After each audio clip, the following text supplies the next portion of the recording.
This is the story of a man named Stanley. Stanley worked for a company in a big building where he was employee number 427. Employee number 427's job was simple. He sat at his desk in room 427 and he pushed buttons on a keyboard. Orders came to him through a monitor on his desk, telling him what buttons to push, how long to push them, and in what order. This is what employee 427 did every day of every month of every year. And although others might have considered it soul-rending, Stanley relished every moment that the orders came in, as though he had been made exactly for this job. And Stanley was happy. And then one day, something very peculiar happened. Something that would forever change Stanley. Something he would never quite forget. He had been at his desk for nearly an hour when he realized that not one single order had arrived on the monitor for him to follow. No one had showed up to give him instructions, call a meeting, or even say hi. Never in all his years at the company had this happened, this complete isolation.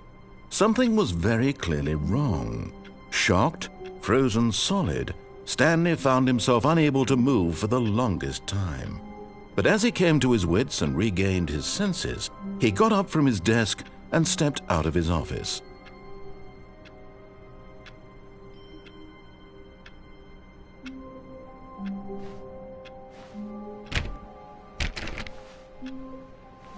All of his co-workers were gone. What could it mean? Stanley decided to go to the meeting room. Perhaps he had simply missed a memo. No matter how hard Stanley looked, he couldn't find a trace of his co-workers.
Stanley went around touching every little thing in the office, but it didn't make a single difference, nor did it advance the story in any way.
When Stanley came to a set of 2 open doors, he entered the door on his left.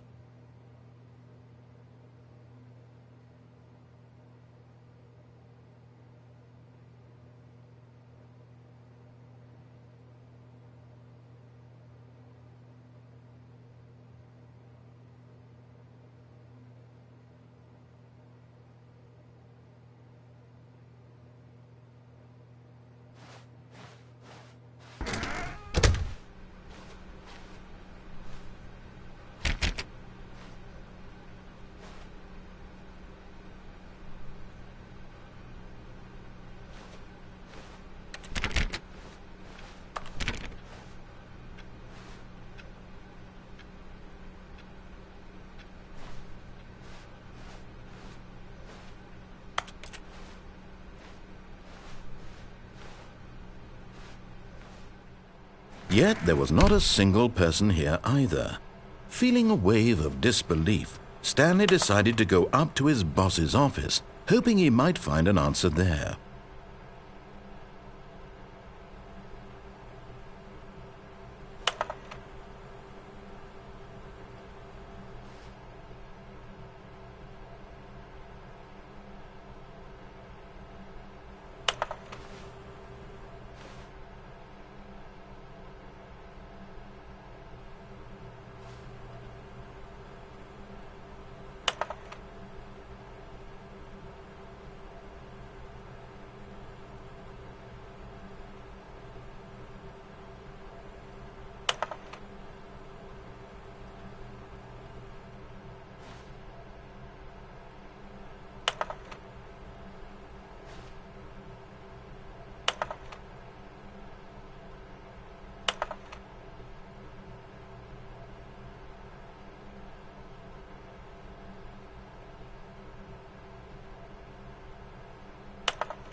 Stanley stepped into the broom closet, but there was nothing here, so he turned around and got back on track.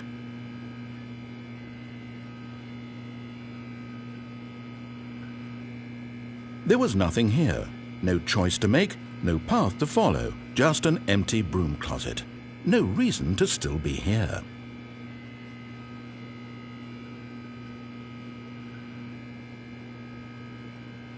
It was baffling that Stanley was still just sitting in the broom closet. He wasn't even doing anything.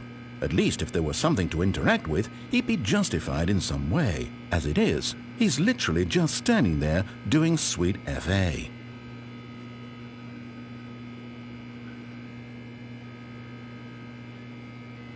Are you really still in the broom closet? Standing around doing nothing? Why? Please offer me some explanation here. I'm genuinely confused.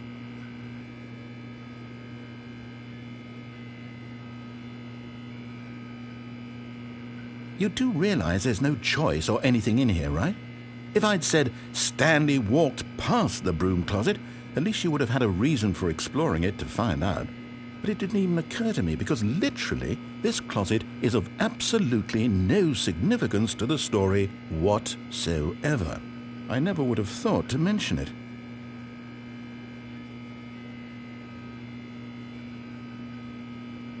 Maybe to you this is somehow its own branching path. Maybe when you go talk about this with your friends you'll say, "Oh, did you get the broom closet ending? The broom closet ending was my favourite." I hope your friends find this concerning.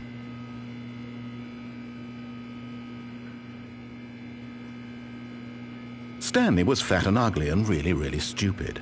He probably only got the job because of a family connection. That's how stupid he is. That or with drug money. Also, Stanley is addicted to drugs and hookers.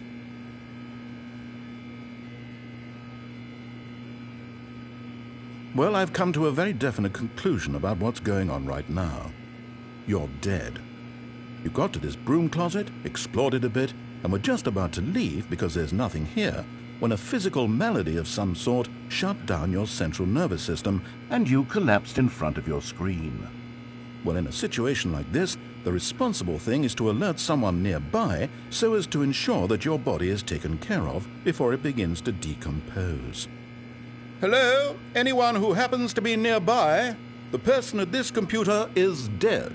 They have fallen prey to any number of your countless human physiological vulnerabilities. It's indicative of the long-term sustainability of your species. Please remove their corpse from the area and instruct another human to take their place, making sure they understand basic first-person video game mechanics and filling them in on the history of narrative tropes in video gaming, so that the irony and insightful commentary of this game is not lost on them. All right, when you've done that, just step out into the hallway.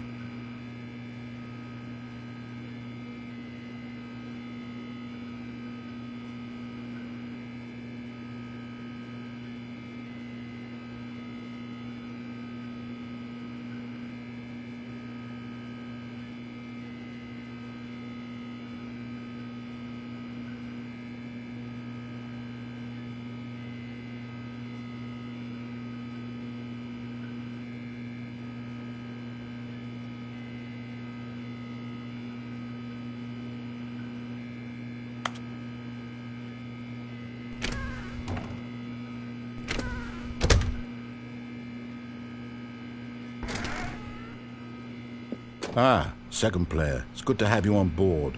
I guarantee... You too? Unbelievable. I'm at the mercy of an entire species of invalids. Perhaps there's a monkey nearby you can hand the controls to. A fish? Fungus? Look, you can hammer out the details. I'm not particularly picky. I'll just be waiting for when you're ready to pick up the story again.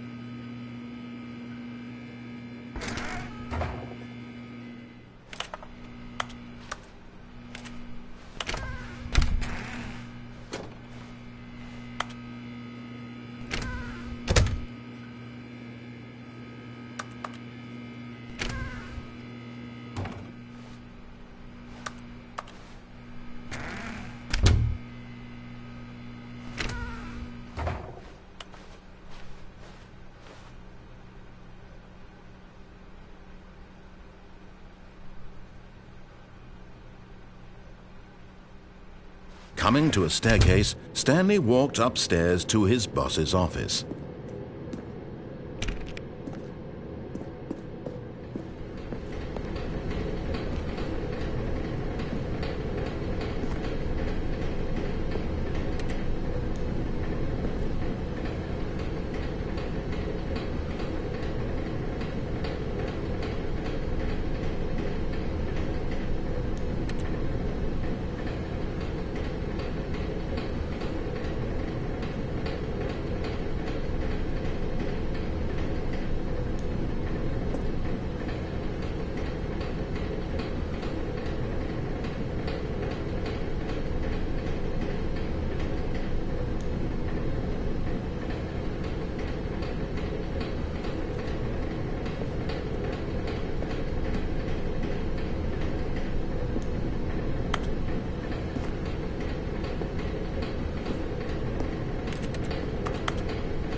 But Stanley just couldn't do it.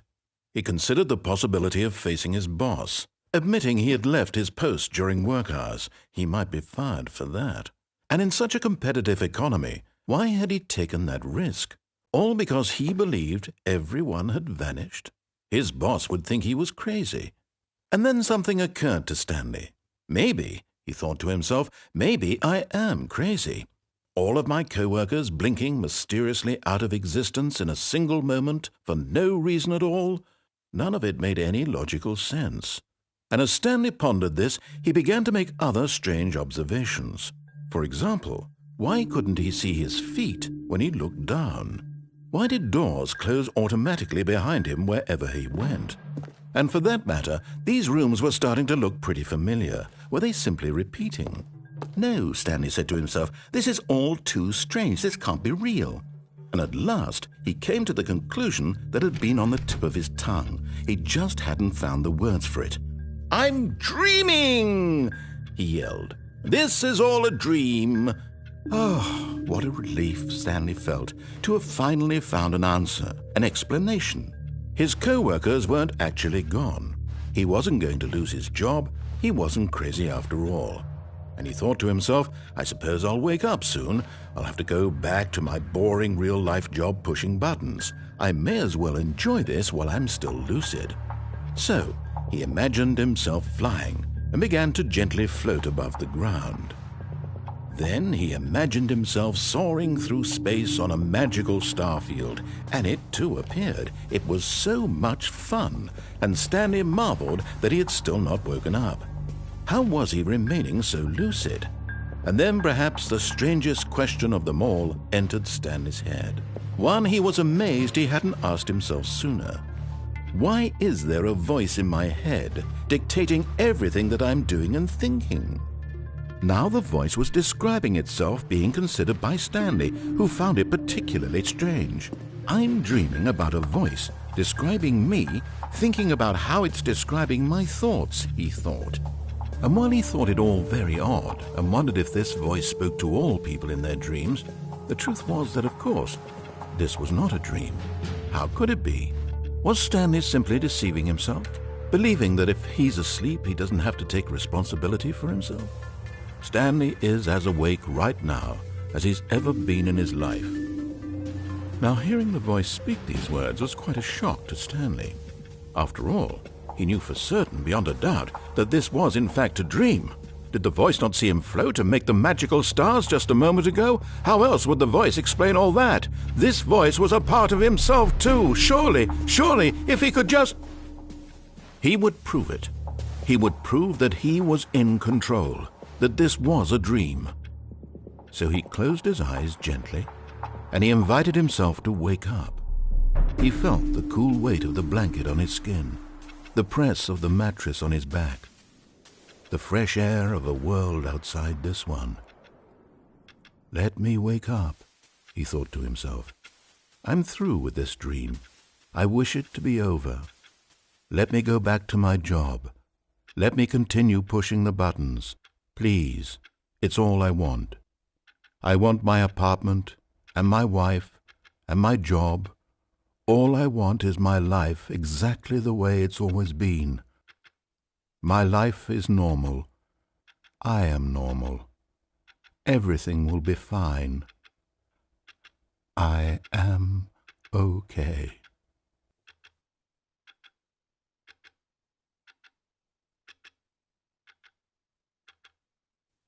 Stanley began screaming. Please, someone, wake me up. My name is Stanley. I have a boss. I have an office. I am real. Please, just someone tell me I am real. I must be real. I must be. Can anyone hear my voice? Who am I? Who am I?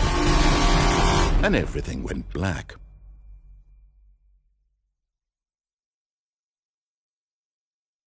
This is the story of a woman named Mariella. Mariella woke up on a day like any other. She arose, got dressed, gathered her belongings, and walked to her place of work. But on this particular day, her walk was interrupted by the body of a man who had stumbled through town talking and screaming to himself, and then collapsed dead on the sidewalk. And although she would soon turn to go call for an ambulance, for just a few brief moments she considered the strange man. He was obviously crazy. This much she knew. Everyone knows what crazy people look like. And in that moment, she thought to herself how lucky she was to be normal. I am sane. I am in control of my mind. I know what is real and what isn't. It was comforting to think this, and in a certain way, seeing this man made her feel better. But then she remembered the meeting she had scheduled for that day, the very important people whose impressions of her would affect her career, and by extension, the rest of her life. She had no time for this, so it was only a moment that she stood there, staring down at the body. And then she turned and ran.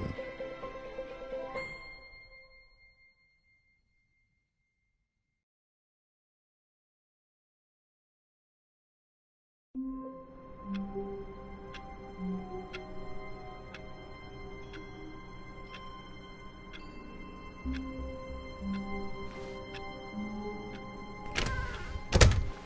Stanley simply couldn't handle the pressure. What if he had to make a decision? What if a crucial outcome fell under his responsibility? He had never been trained for that. No. This couldn't go any way except badly. The thing to do now, Stanley thought to himself, is to wait. Nothing will hurt me. Nothing will break me. In here I can be happy forever. I will be happy. Stanley waited. Hours passed, then days. Had years gone by? He no longer had the ability to tell. But the one thing he knew for sure, beyond any doubt, was that if he waited long enough, the answers would come. Eventually, someday, they would arrive. Soon, very soon now, this will end. He will be spoken to. He will be told what to do. Now it's just a little bit closer. Now it's even closer. Here it comes.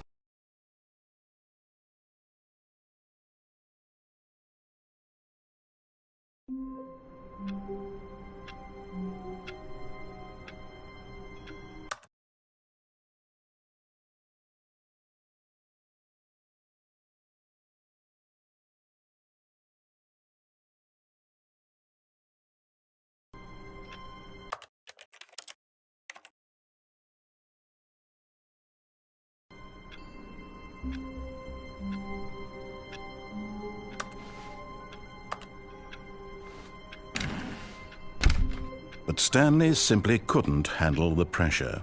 What if he had to make a decision? What if a crucial outcome